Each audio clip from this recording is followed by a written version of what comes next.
Where them Catholics at? Yeah.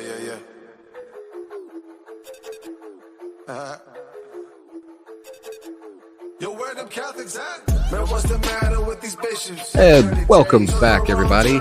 It's the Catholic Convert Show. And we finally made it all the way to a brand new week. Hope everyone had a great weekend. And of course, it's Monday, the best day of the week.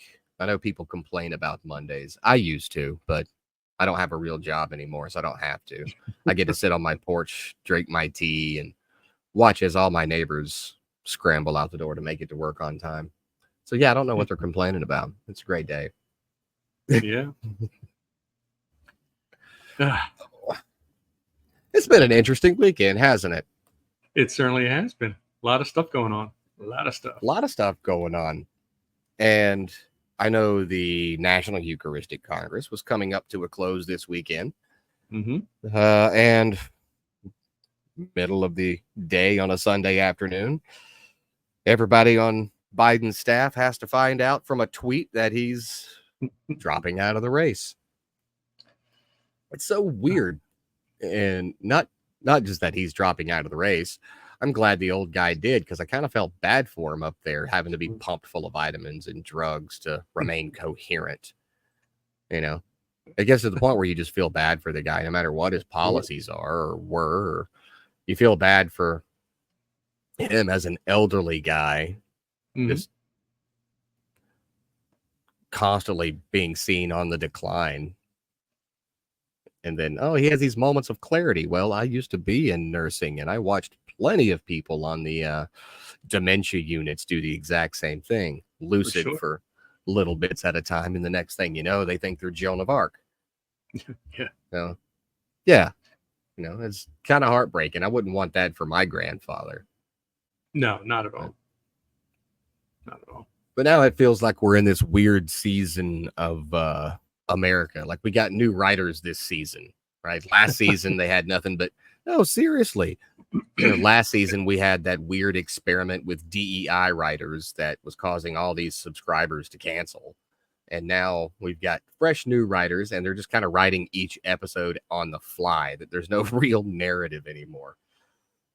You would expect a better rollout of, okay, now this person's the nominee. Now this person's the VP pick. Except, we're last minute. It's almost August. And what are we doing? Like a brand new candidate less than, 3 months away from the election? Very weird. Yeah, just over 3 months. It's going to be, the next couple of days are going to be extremely interesting, to say the least. Yeah, and I don't even know if I like the word interesting in that context. I'm being kind. Like, please don't do this to me. Like, interesting usually sounds like something to look forward to. This does not seem like something to look forward. It's going to be the next few days are going to be very bizarre. How's that? Bizarre. A little closer. Yeah. A little closer. Yeah, a little closer. Like, interesting sounds like it's false advertising here. Yeah. Like, look forward to. Oh, it's going to be an interesting movie. Yeah, well, there's a context to the word interesting, and what needs to be stated here. But, it is election season, and I can't wait for the political season to be over, because I absolutely hated. Now, I haven't had to see them in a while, but one of the things I always hated when I was like had cable TV and all this other stuff was all the political ads. Oh, yeah. So-and-so is doing this to Americans. So-and-so voted this on this. I'm like, I don't care. I just want to go back to, watching Blue's Clues and SpongeBob with the kids. I don't need these ads. Please make it stop. And it was always the most annoying thing. And I think on all of my social media channels, I've got almost every politician's name on a permanent mute list. Yeah, I do the same. And then I've even got like keywords. I don't want to see those words on my timeline, because it gets exhausting, especially during election seasons. Yeah. But I do have to say, with the random turn of events, it's made me curious. And Last week we were talking about JD Vance and him being a Catholic, and then the questions on whether or not Catholics could, in good conscience, vote for a politician that supported abortion in any form. And obviously it's not a black and white issue. Or not a black and white question. There's nuance involved, like in all things that require critical thinking and common sense. But I can't remember who did it. I think it might have been, it was definitely an opinion piece. I don't know if it was Time or Associated Press or something. But they had a picture of the Virgin Mary wearing like an American flag kind of garb. Oh, yeah. You remember? Yeah, and it said, American values aren't religious values. And it got me thinking, obviously we have religious freedom in this country. You have the freedom to worship any deity or lack thereof that you want. And yes, I'm super radical Catholic, but I believe that should definitely be the thing, right? You shouldn't be persecuted because you don't believe the same thing. It's very similar to, while I'm anti LGBTQ plus whatever other numbers and letters of the alphabet you want to add in there to make it more confusing than it already is, I'm also anti-discrimination and persecution of the LGBTQPSR, whatever, right? I'm anti-Protestant, but I'm anti-persecution of Protestants. I'm anti-Hindu, but I'm anti-persecution of Hindus.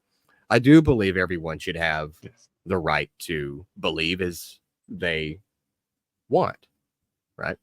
But the question isn't about that. The question is about morality, because there is no morality without Christianity. The basis of all Western moral principle and Western society is founded on Christianity and the moral guidelines that come with it. So a good question is, can and should morality be legislated? And this is obviously goes into what we were talking about with abortion, right? But there's obviously other things. I mean, if you look at places like Canada, they're like, oh, you're tired of being poor? You ever thought of dying? We can help. Yeah. We've legalized euthanasia, even in some states here in the US. And it's kind of become this culture of death, which is completely immoral, not amoral. But there's so many people that say, well, if we have religious freedom, then the values can't be based on religion. Wrong. And even one of our founding fathers feels differently. It's John Adams actually said, our Constitution was made only for a moral and religious people. It is wholly inadequate to the government of any other. And people go, well, he never said that. Yes, actually, he did. It was in a letter. It was in a letter to the seventh. I think it was the 7th Army of Massachusetts. And you can Google it and read it. But listen, while yes, the Constitution and the Bill of Rights affords every man, woman, and child the freedom to worship or not worship whoever they want, there's still a case for the requirement of a universal code of morality. And it's that one that offers a path to freedom. Now, the problem lies is that people often hear, well, it's a free country. And they mean that, they take that to mean it's the freedom for a society without morals to do whatever they want. And no, I'm not implying that we switch over to a theocratic nation, although that would be kind of awesome. Let me just go to a 100% Catholic country, and that's required to live there. That'd be great. But there is the simple fact that morality is not subjective. Morality is not relative. You know, we have this freedom in America to pursue happiness. But the freedom to pursue happiness doesn't mean the freedom to pursue happiness at the expense of human life. Oh boy, it makes me so happy to commit genocide. Well, it's a free country. It's not how it works. No. But I see the argument. You can't legislate morals. You absolutely can. People just, in my opinion, don't have the balls to. Well, what if I disagree with your morals? Well, then you're completely wrong and you can find somewhere else to live. You know, you're not held captive here as an American. You can go somewhere. You know, I hear Canada, as I just mentioned, and the UK are doing a great job at making their nations as amoral as possible. Right. So what do you think? Should we... What do you think it would be like if we had legislated morals? Because look, most of our laws are all based off of the set of morals as put forth in the 10 Commandments. Of course. Almost every single one of them. Well, that's what I'm saying.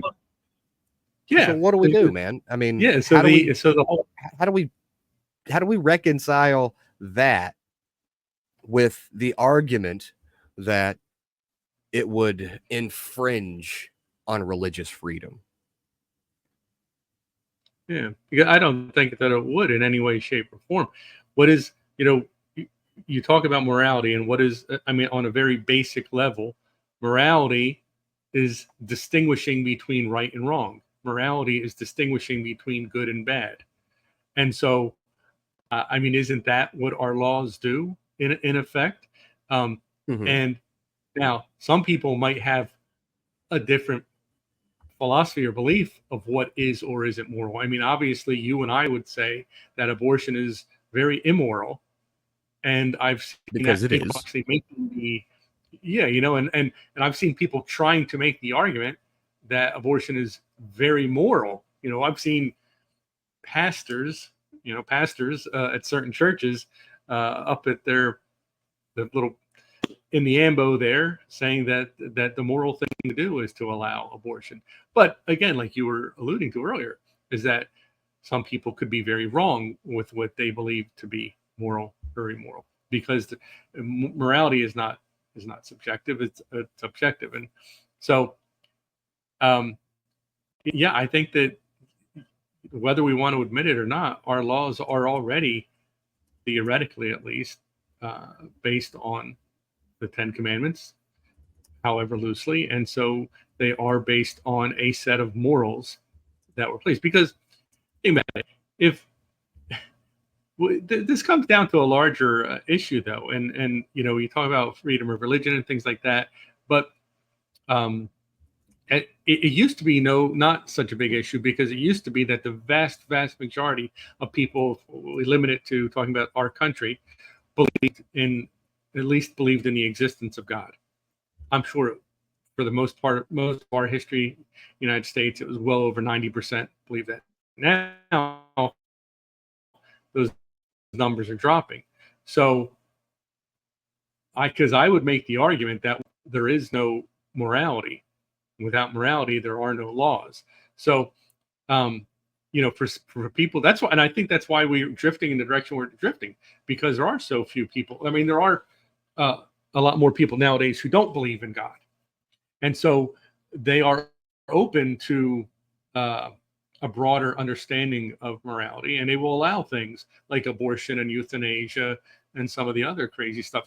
We've got how many places you have now where people aren't prosecuted for drug offenses, or how many places now they won't arrest someone if they steal less than $900 worth of stuff. To me, that's a very immoral stance to take.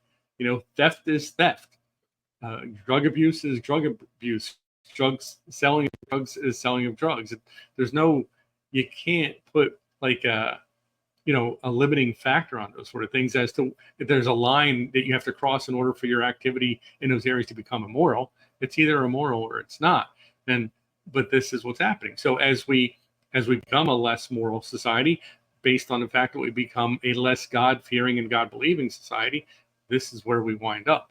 But our laws are, in fact, based on some form of morality, and they need to be.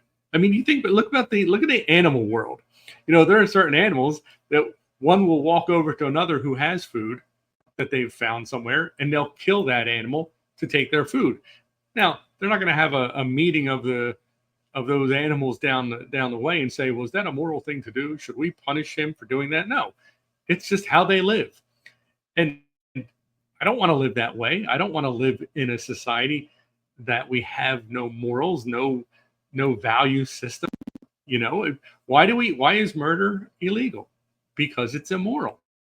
Why is knocking over a grandma and stealing her purse illegal? Because it's immoral. So, I mean, otherwise it's if we wind up being extras in the next version of that movie, The Purge, where for 24 hours once a year, crime is legal. You do whatever you want, get it out of your system. Yeah. Yeah. You know what it comes down to when you were talking about, obviously we live in a society where people are free to believe or free to not believe in God. Yeah. That to me should remain the same. You're free. Sure. Because God himself gave us free will. But even as God himself gave us free will to believe in him and follow him or not to, he also, and this is the important part, he is justice. Yeah. A lot of these people look at Christianity or basic theology as, well, no one really goes to hell because God is so merciful that no matter what we do, when we get up there for our particular judgment, he's going to have mercy on us. And he's not going to condemn us to hell because no God who loves would ever do that. Okay, sure. You can run with that and bring some suntan lotion because it's not going to be pretty. Now, there's others that think that if we want to allow and continue to have this religious freedom in our nation, then we have to be willing to see certain points of view from other cultures that maybe perhaps, or just other belief systems that maybe perhaps have different views on what's moral and what's not. I mean, let's look at things like honor killings. You embarrass the family, we're just going to kill you. That's clearly not moral, but in some cultures and different belief systems, it is. It's no different than people who, well, I don't believe in God, and I think abortion's fine, or I think euthanasia's fine. Okay, listen. God gave us free will. You have the freedom to believe or not believe. However, whether you believe or you don't believe, you're still beholden to the consequences of God's laws. You're free to break these laws, but in willingly breaking these laws, you suffer consequences. One of those consequences is a little place called hell. You still end up there because you chose to go there, because you chose to violate God's law, and you chose to ignore him and his commands. Very similarly, you don't have to believe in the same morality that is the only and universal morality as afforded to us in this country because it was made for a moral and religious people. But you're still going to suffer consequences for not adhering to them. You can disagree with the laws all day long. Well, I don't think it's moral. Congrats. You don't think it's immoral. Guess what? It is immoral. And so you're still required to adhere to that morality. But I disagree. No one is saying you can't disagree, but you're still going to adhere to it or you're going to face consequences.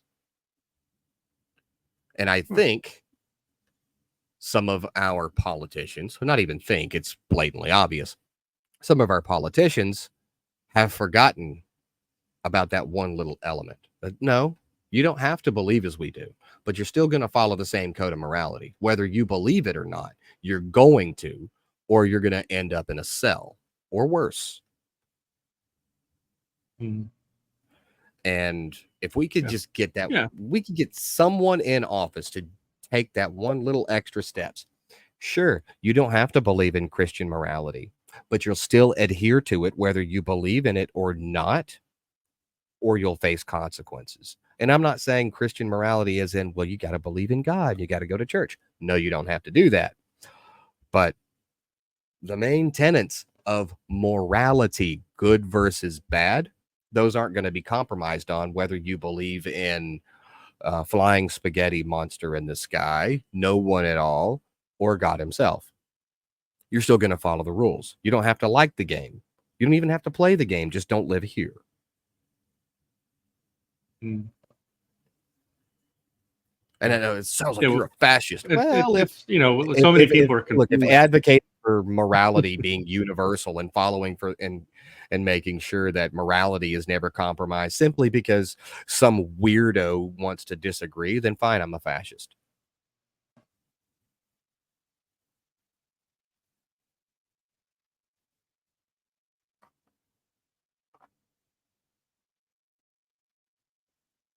Yeah, it's you know, it's there's so many people that are confused about that whole freedom thing too. You know, well, we live in a free country. I should be able to do what I want. I don't. There's no. You know, the guys that wrote the Declaration of Independence, the Constitution, all that sort of fun stuff. That's never what they thought about freedom. Freedom just means that no one is going to prohibit you or hold you back from doing what is right. Not that they're going to not prohibit you from doing anything at all.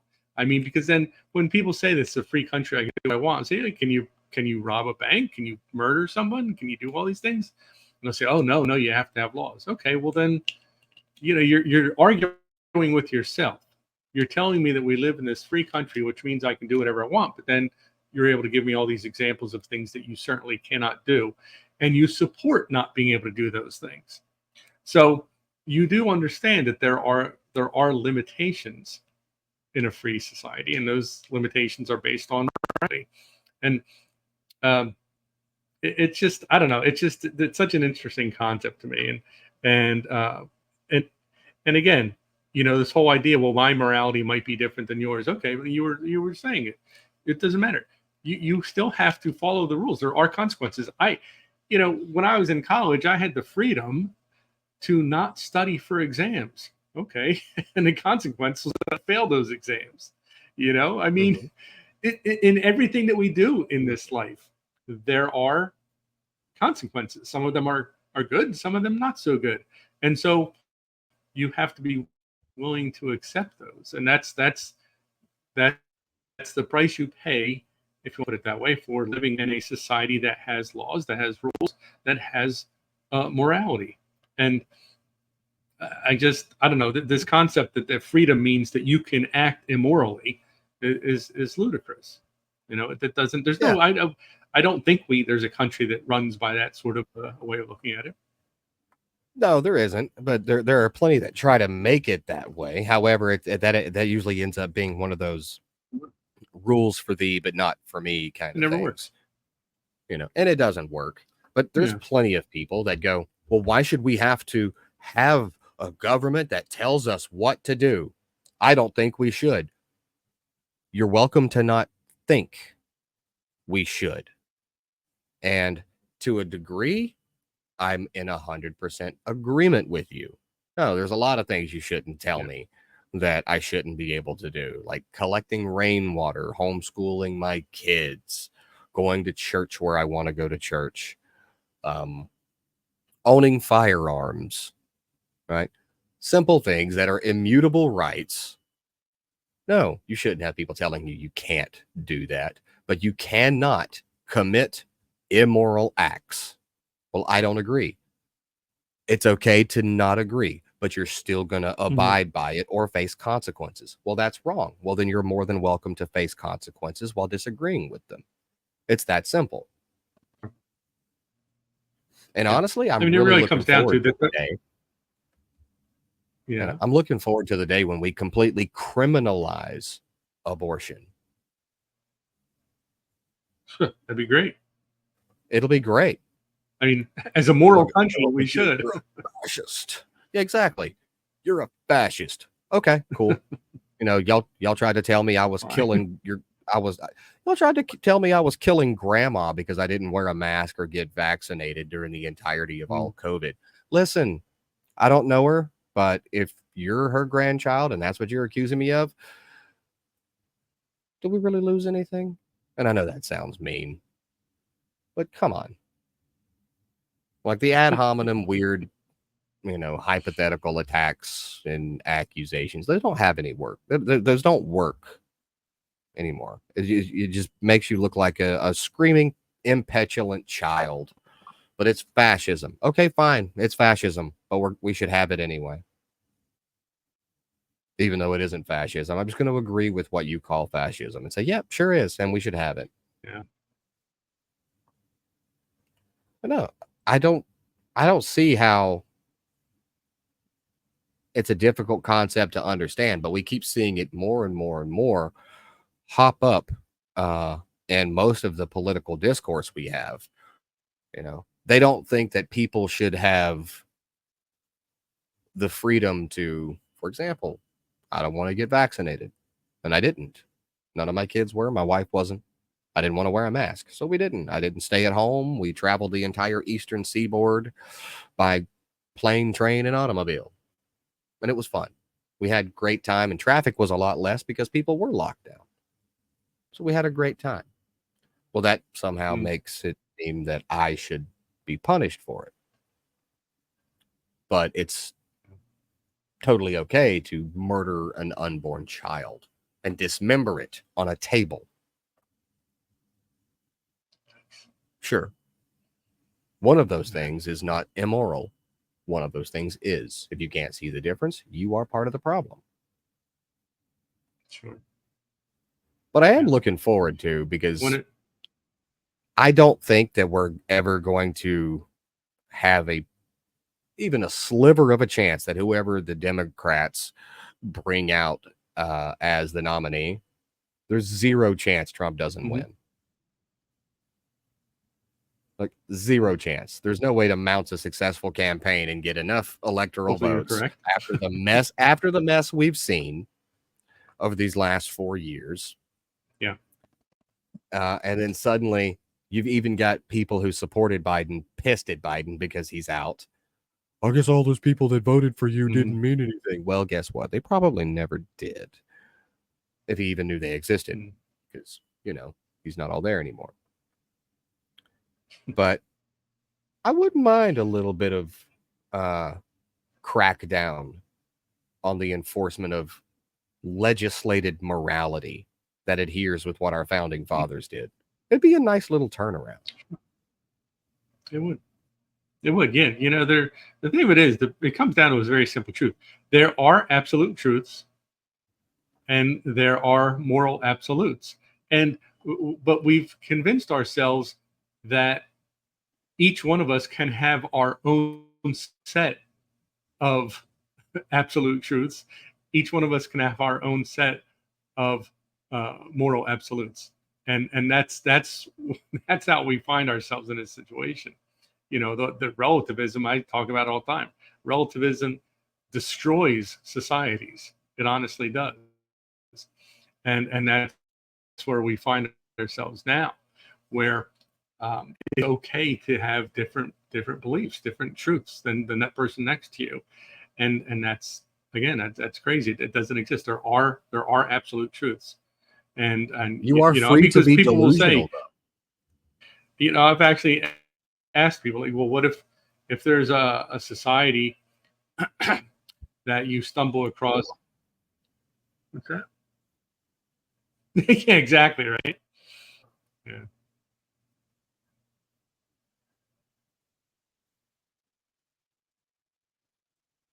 Now, what were you saying about imagine a society?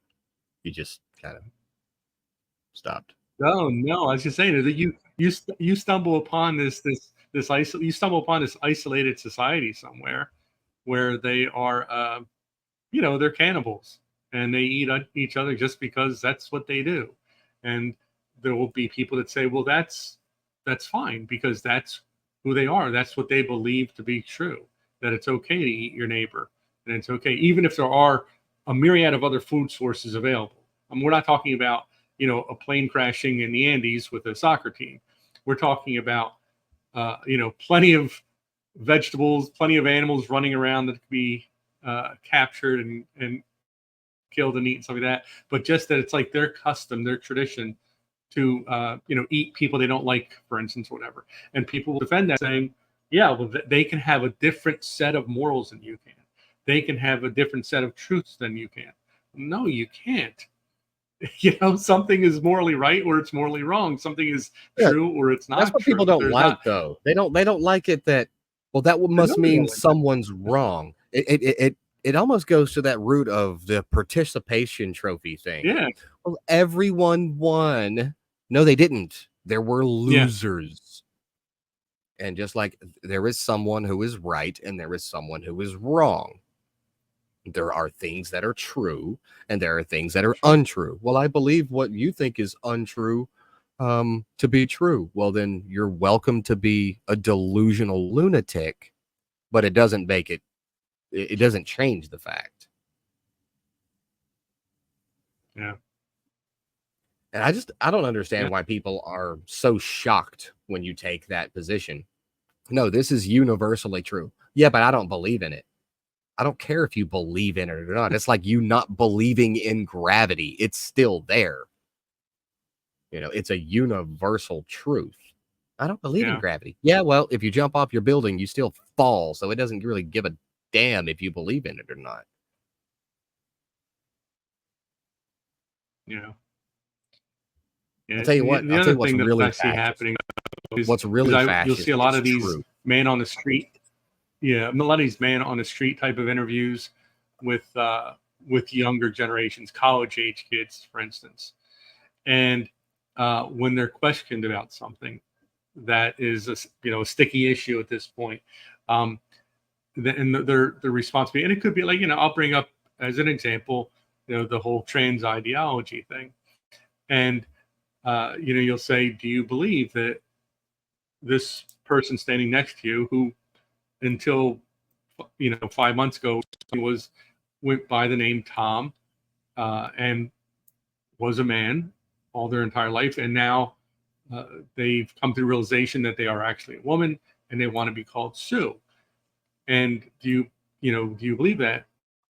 And they'll say, well, it doesn't matter if I believe it. You know, Sue believes it, so Sue is a woman. So, and so you're saying, okay, so you're willing to suspend what you know to be true in order to placate somebody else and their truths, you know? And and this is why, this is how you run into trouble, because you if you start applying that to other things, you know, again, you know, go back to, we have laws against murder, against theft, against all sorts of things. You know, what if it's if it's something like, well, I don't believe that we should drive only on the right side of the road. You should drive on whatever side of the road you're comfortable on, you know? And someone say, well, you can't fault them for that. They feel more comfortable on the left side of the road. If that's where they want to drive, we should accommodate that. Well, no, you don't accommodate that, because people get killed that way. And so, Right. you know, there are issues that arise by just going along with everybody's individual truth. You cannot have that. A society cannot survive by everyone having their own truth. You have to, Well, you know, everyone can set these have things their up. own truth. I'll say this to put a little bit of a caveat. Everyone can have their own truth. They're free to do so, but it doesn't mean that it's an actual truth. Like look, people gonna get mad at this. If someone comes to me, grown man, taking hormones and getting implants and surgeries, and says, I'm a woman. No, you aren't. Men cannot be women. Women cannot be men. Well, I think they can. I'm aware you think you do, and you're free to think you do. And just as every other human on earth, you do deserve to be treated with dignity. You do deserve to be treated with respect. Sure. You do deserve to be treated as a fellow human being. But you know what you don't deserve, and you will never deserve, because it's not something you can deserve, is that everyone automatically agrees with your delusions. Well, I don't think it's delusional, and I'm offended that you think it's delusional. You're free to feel offended that I think your delusions are delusional, but that doesn't make them not delusions. It doesn't make what you're going through an issue of mental illness, because gender dysphoria is a real mental illness, and people struggle with it. People have to struggle with it. Some people have to struggle with it their entire lives. And sure, for some people, it's attention seeking, and it's like a phase, right? I think like my daughter, I feel like I'm more boyish than girlish. Okay. Why? Because she liked playing with she's got 8 brothers. She liked playing with trucks and playing baseball and stuff. You know what? I didn't say, well, let's change your name to Bobby. Because now, she loves dresses and skirts and fingernail polish and all this other stuff. Cool. Same with when you have a little boy. He's like, I kind of like playing with these Barbie dolls. Well, then play with them. I don't care. Doesn't mean you're a girl.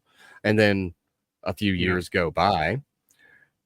He's using those Barbie dolls as fodder for his G.I. Joes and stuffing them full of firecrackers.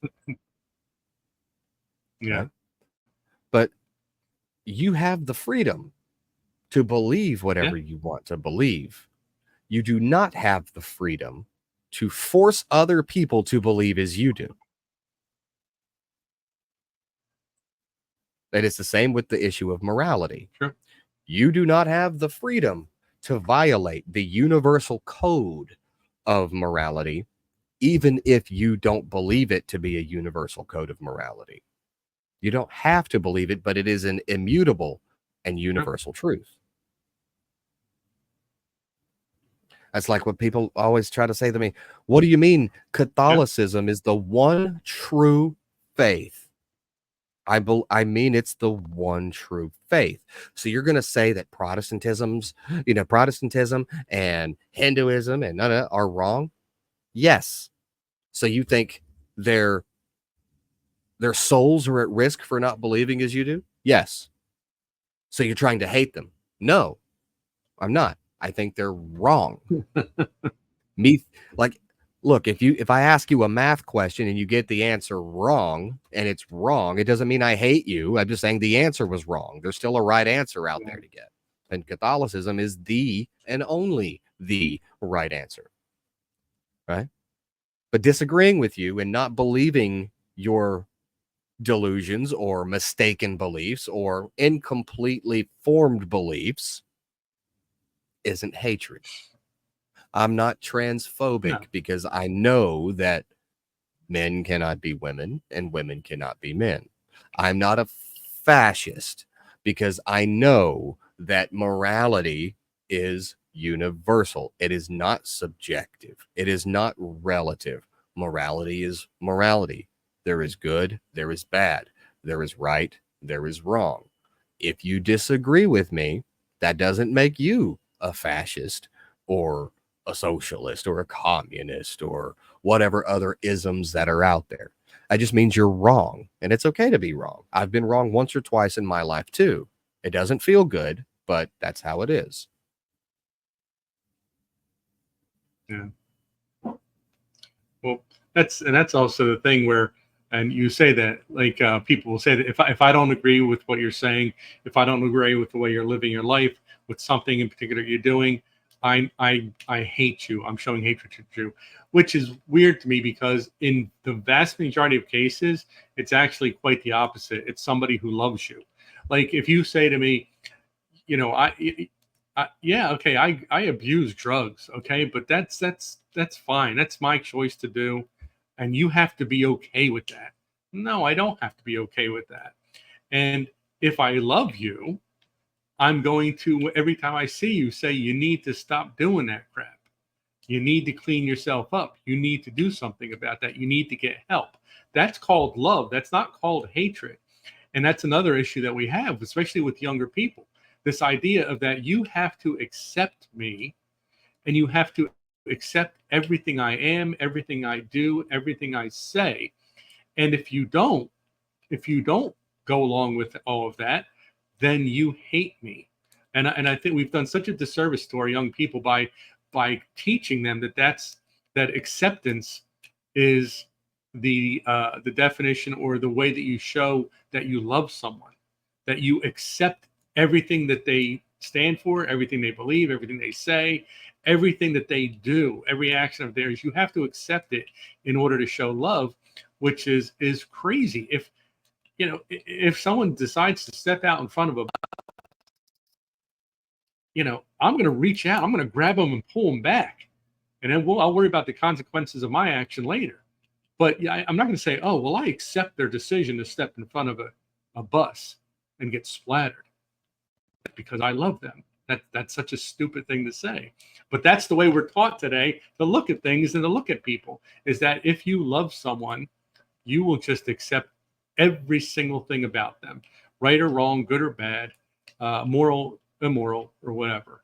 And again, we've dug such a freaking ditch for ourselves by doing that, by just saying that, if you watch any daytime TV, you'll see it on shows like Dr. Phil and stuff all the time. My partner has to accept me just exactly as I am. No, you're doing something that's killing you. You're an alcoholic. You're a drug addict. You're this or that. I'm not going to accept that behavior. I'm going to try to get you to move past that behavior. That's what love really is. And that's Right. I'm sure you see it all the time on X. If you get into a conversation about abortion, about trans identity, about any of this stuff, and if you are on the side of it that you and I would consider to be the moral side, you get called. I mean, come on. You and I both have been called all sorts of nasty things on social media for taking a By moral far stand better people than something. usually calling us that. Exactly, right? But it's wild. It's wild. Well, look, it comes down to it's reality. It's reality. Getting you, or wanting you to see reality as reality is not hatred. It's reality.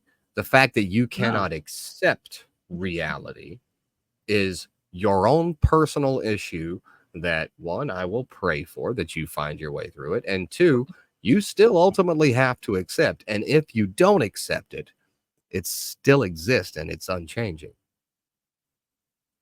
Yeah. Well, that's the thing. Like you said, and you've been saying it throughout this whole thing, there are consequences for your acts, want to not. And so if some people would think, if I don't believe in God, then there will be a consequence, because that means there is no God. And you and I would say, yeah, there's going to be a huge consequence. Once you get up there and you have a little chat with Christ on the day that you die, things are probably not going to break very well for you after that. But what's they the would conversation going to be like? In my truth, well, and in my no, world, you can't be here because I didn't believe in you. You can't be here. That's not how this works. Exactly. I didn't believe, so it's not right. true.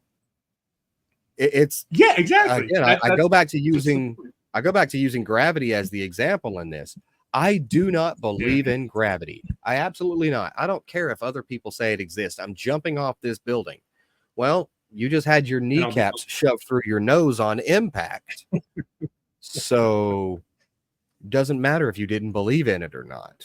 It's that kind of objectiveness that reality is, whether it's about the trans identity stuff, whether it's about the abortion stuff, or any other basic, common, normal person knowledge of what morality is and isn't. Yeah. It doesn't change anything. Not believing in something doesn't make it not real. Not agreeing with the truth doesn't make it untrue. That makes you wrong. Yeah. And life is not a participation trophy giving event.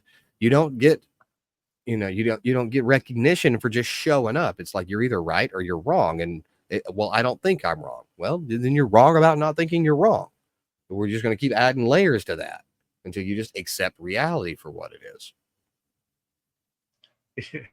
We are as a society now is we went from giving out participation trophies just for people showing up to now we give out participation trophies to people who considered showing up.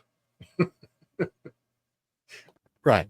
It's out of control. It's mentally exhausting because there's actually some people out there who just don't, or either don't want to, or are incapable of grasping that concept.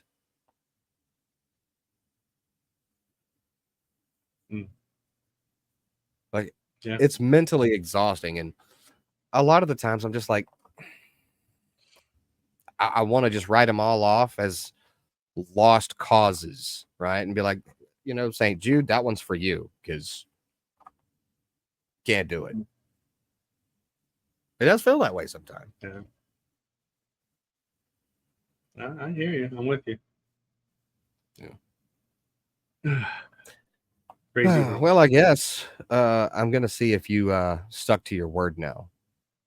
You told me that whatever you brought today from the archives was going to, quote unquote, knock my socks off. Now, I made it easy for you. I took my shoes off. So there's less resistance. Battles have. Yeah. Yeah. So there's less resistance. Half your job is done. I didn't want you to have to, just in case it wasn't all that in a bag of tater chips.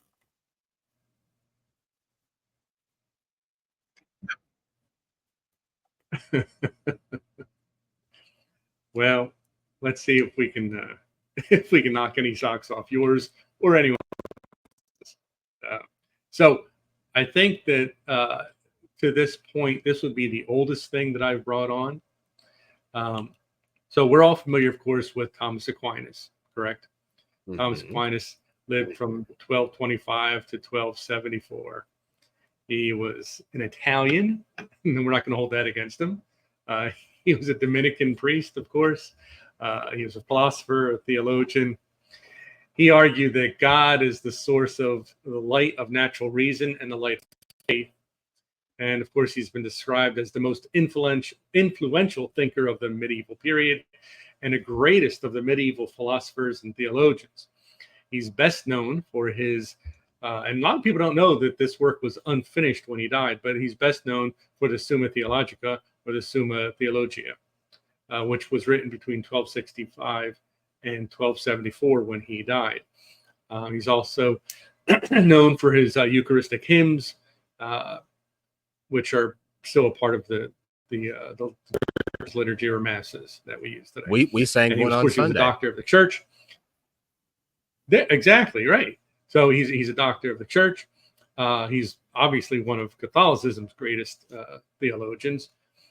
He's been called the Doctor Angelicus, which is angelic doctor, Doctor Communis, which is universal doctor, and John Paul II actually added to that and called him Doctor Humanitatis, which is Doctor of Humanity or Doctor of Humanness. Well, getting back to the very famous Summa Theologia, which is Latin for summary of theology. It's often referred to simply as the Summa. It's a compendium of all the main theological teachings of the Catholic Church. It was intended to be an instructional guide for theology students, for seminarians, and even for the laity who were literate at the time of Thomas Aquinas. And it presents reasoning for almost all the points of Christian theology in the West, including creation, man's purpose, Christ, the sacraments, and so on and so forth. And even though it was unfinished, it is considered one of the classics of the history of philosophy and one of the most influential works of Western literature. It remains Aquinas' most perfect work, the fruit of his mature years, in which the thought of his whole life is condensed. Now, we get to the heart of the matter here. The earliest incomplete editions of the Summa were printed in 1463. All right, so we're going back a ways. I believe that actually predates Gutenberg, doesn't it? Was it in 15 something or other? Well, the Gutenberg Bible was the first thing ever printed on the printing press. So I believe the printing press came about in 1526. I don't know why I said knew that. It was early 1500s. Yeah. So this was there was printing done. Yeah, you're probably in the ballpark there. Nope. I was printing off by about 80 years. But not I was off by about 80 years. The printing press was invented in 1440. Oh, okay. So there you go. So then there was a very famous printing family in Italy back in the 15th century, the 1400s. And the leader of that family was Octavianus Scotus. The Scotus family was well known for its printing prowess, if you will. And as I mentioned, the first ever printed version of the Summa was in 1463. So I brought with us, or with me, there's not more than one of me here, a page from Summa, which was printed on July 10th, 1493 in Venice. And here we have that page right here. This is actually from the unfinished part 3, because the Summa was done in 3 parts. This is a page from part 3, question 23, and you can look that up if you'd like to see what this is in reference to. But this is a page that was printed by Octavianus Scotus on July 10th, 1493, in the city of Venice. And so this is one of those things that, like I said, this has got to be the oldest thing that I have. I mean, 1493 means it is not the oldest thing you have. 50 years. No, well, I do have Paul, St. Paul's body down in the basement. So no, one of the first things you ever brought onto the show was a 1st century Roman crucifixion nail. Oh, right. Okay. Forget everything I just said. All right. So this is not knocking any socks off. But that's I was right. like, I was over here thinking he got some BC stuff coming because his oldest was 1st century Roman crucifixion nails. Yeah, no. And actually, I do have, eventually I'll bring up a relic from a 2nd century martyr. So that'll make its way here. So yeah, so this is a page from Summa Theologia. This one printed in 1493. Still looks sharp, still looks beautiful. Framed it and mounted it myself for the collection. And this is on my wall in my office. But there you go. Summa Theologia. That's very beautiful. Yeah. Yeah. St. Thomas Aquinas is my homie. I got him up here on my wall. He's a great dude, isn't he?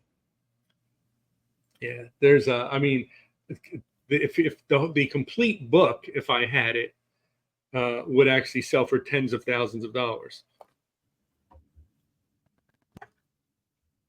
But who would ever want to sell that? Oh, I mean, I certainly wouldn't. I wouldn't even want to sell that page. No, this will never go anywhere. It'll be on the wall in my office till I pass away, and then I don't know. And now it's time for me to work my way into your will. Might sell it. I don't know. Let's see. I'll leave.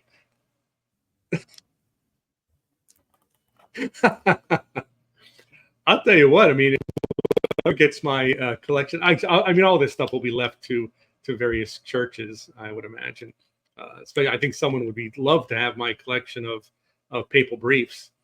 I mean, they only go back to the 17th century. I think 15 something was the earliest papal brief I have, but there's quite a few of them, and those would be kind of neat to display somewhere in a church or whatever.